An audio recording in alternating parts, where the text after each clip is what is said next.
আন তাহবাতা আমালুকুম ওয়া আনতুম লা তাশউরুন।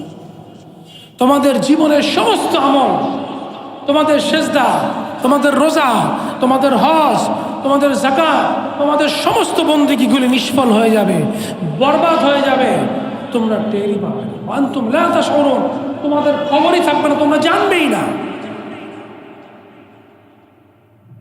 অথচ কাফের সে কুফরি করে, সে জানে যে আমি কুফরি করতেছি।